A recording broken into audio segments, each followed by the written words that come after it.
In this video, I'll mention a few important aspects of the history of the modern scientific method. This is relevant to the question of design and the philosophical debate about methodological naturalism because the scientific method was birthed from Christian theism.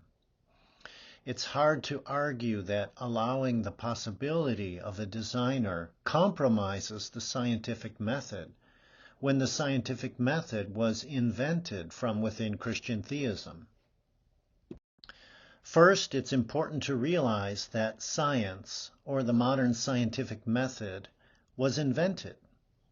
The historian of science, Loren Eiseley, wrote that science is an invented cultural institution, an institution not present in all societies, and not one that may be counted upon to arise from human instinct. What is today called the modern scientific method arose at one place and one time in history, in the 16th and 17th centuries in Christianized Europe. Loren Eiseley, writing in the middle of last century, wrote, "It is the Christian world which finally gave birth in a clear, articulate fashion to the experimental method of science itself."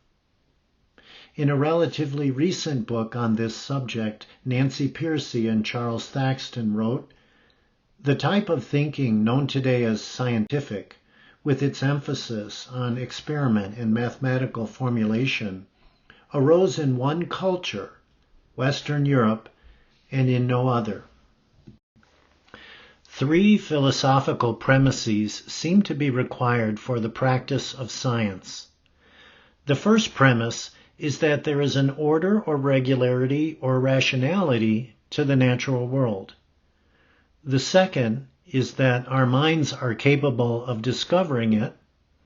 And the third premise is that the order in nature cannot be deduced, but can only be discovered by examination. These three premises are consistent with Judeo-Christian theism.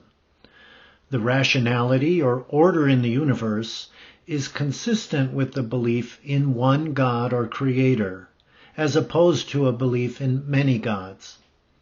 The premise that our minds are able to discover truth is consistent with the belief that we are made in the image of God, and thereby given the ability to think abstractly and discover. Finally, the premise that the order in nature cannot be deduced, but must be discovered by examination, is consistent with the belief that God created by choice, and so nature is contingent. Regarding the first point, C.S. Lewis wrote, "Men became scientific because they expected law in nature, and they expected law in nature because they believed in a legislator." The final point was stated clearly by René Descartes in his Principles of Philosophy. He wrote, "God might have arranged these things in countless different ways. Which way he chose rather than the rest, we must find by observation." While the three premises required for science are consistent with Christian theism, that belief system was around for 1600 years before the scientific revolution occurred. Some historians speculate that the printing press played a critical role in the birth of scientific thinking. But movable type had been invented in China and Korea centuries before Gutenberg. Yet the modern scientific method didn't arise in those cultures.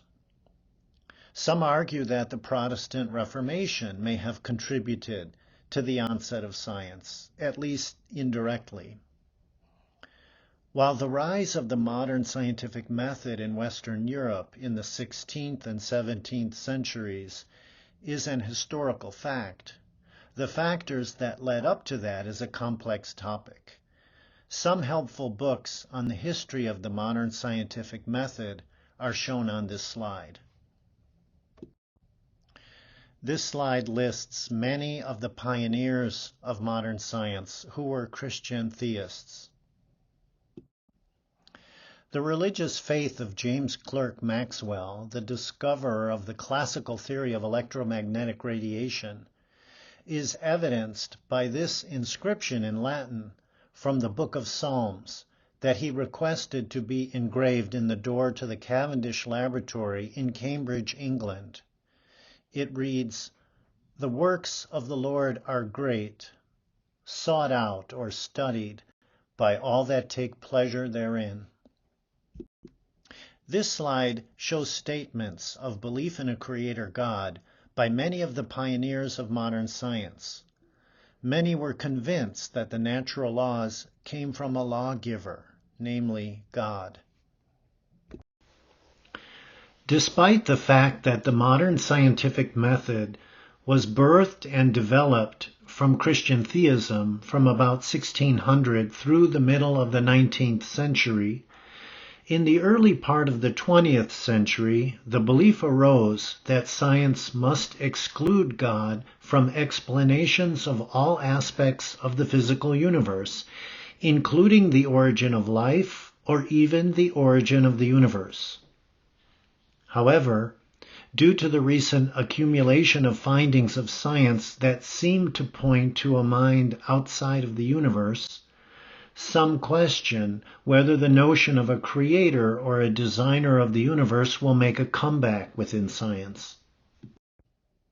This argument is made in the recent book by Steve Meyer, director of the Discovery Institute's Center for Science and Culture, called The Return of the God Hypothesis.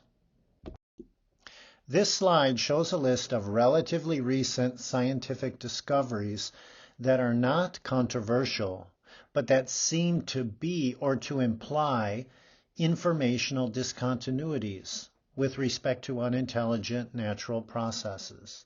These include the expansion of the universe and the cosmic microwave background radiation, which together imply that the universe had a beginning, the fine-tuning in physics, the molecular codes of life, molecular machines, software or logic circuits in biological cells, the digital information processing system that's at the core of life, and the discovery of exoplanets, revealing the uniqueness of the Earth in terms of habitability.